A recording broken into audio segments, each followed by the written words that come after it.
ಮನುಷ್ಯರು ಸೇವಿಸುವ ಗಾಳಿ ಬಿಟ್ಟು ಎಲ್ಲದಕ್ಕೂ ಕೂಡ ತೆರಿಗೆ ಹಾಕ್ತಾ ಇದೆ.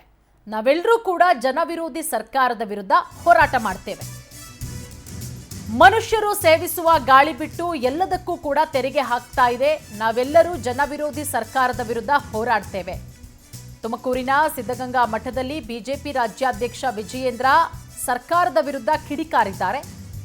ನಾಳೆ ಸರ್ಕಾರದ ವಿರುದ್ಧ ನಾವೆಲ್ಲರೂ ಕೂಡ ಹೋರಾಟ ಮಾಡ್ತೇವೆ. ಏಪ್ರಿಲ್ 7ನೇ ತಾರೀಕು 2ನೇ ಹಂತದ ಬೃಹತ್ ಹೋರಾಟ ಮಾಡ್ತೀವಿ. ಚಾಮುಂಡೇಶ್ವರಿ ದರ್ಶನ ಪಡೆದು ಪಾದಯಾತ್ರೆ ಆರಂಭಿಸ್ತೇವೆ. ತುಮಕೂರಿನ ಸಿದ್ಧಗಂಗಾ ಮಠದಲ್ಲಿ ಬಿವೈ ವಿಜಯೇಂದ್ರ ಸರ್ಕಾರದ ವಿರುದ್ಧ ವಾಗ್ದಾಳಿ ನಡೆಸಿದ್ದಾರೆ. ಬೆಲೆ ಏರಿಕೆ ಗ್ಯಾರಂಟಿಯನ್ನ ದಯಪಾಲಿಸಿದ್ದಾರೆ.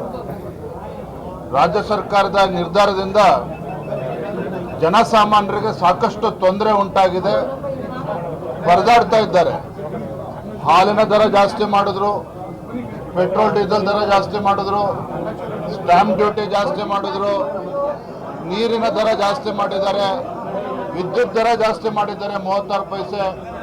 ಈ ರೀತಿ ಜನಸಾಮಾನ್ಯರು ಬಳಸ್ತಕ್ಕಂಥ ಎಲ್ಲ ಪದಾರ್ಥಗಳಿಗೆ ಒಟ್ಟು ಜನಸಾಮಾನ್ಯರಿಗೆ ಹೊರೆ ಆಗ್ತಕ್ಕಂಥ ನಿಟ್ಟಿನಲ್ಲಿ ಬೆಲೆ ಏರಿಕೆ ನಿರಂತರವಾಗಿ ಸಾಗ್ತಾ ಇದೆ.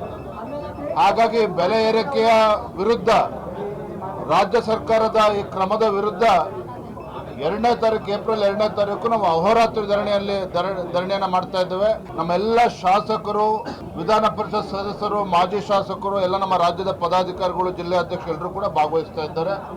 ಬಹಳ ದೊಡ್ಡ ಮಟ್ಟದಲ್ಲಿ ಹೋರಾಟವನ್ನು ಕೈಗೊಂಡಿದ್ದೇವೆ. 2ನೇ ಹಂತದ ಹೋರಾಟ ತಾವು ನೋಡಿದ್ರೆ, ಇತ್ತೀಚೆಗೆ ಗೌರವಾನ್ವಿತ ಮುಖ್ಯಮಂತ್ರಿಗಳು ಸಿದ್ದರಾಮಯ್ಯನವರು, ಹಣಕಾಸಿನ ಸಚಿವರು, ಮುಸಲ್ಮಾನರಿಗೆ 4% ರಿಸರ್ವೇಶನ್ ಅನ್ನು ಸರ್ಕಾರಿ ಕಾಮಗಾರಿಗಳಲ್ಲಿ ನೀಡಿದ್ದಾರೆ. ಇದು ಸಂಪೂರ್ಣವಾಗಿ ಸಂವಿಧಾನ ವಿರೋಧಿ ನಡೆ ಮುಖ್ಯಮಂತ್ರಿಗಳದ್ದು, ಕಾಂಗ್ರೆಸ್ ಸರ್ಕಾರದ.